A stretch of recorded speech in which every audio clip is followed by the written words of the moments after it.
civil authorities in your area have reported that the bodies of the dead are rising from their graves and attacking the living. Do not attempt to approach or apprehend these bodies as they are considered extremely dangerous. I repeat, civil authorities in your area have reported that the bodies of the dead are rising from their graves and attacking the living.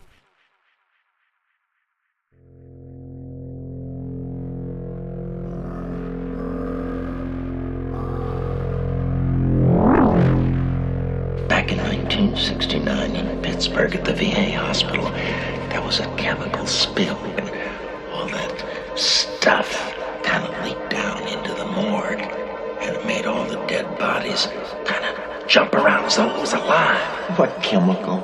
2,4,5-trioxin it's called.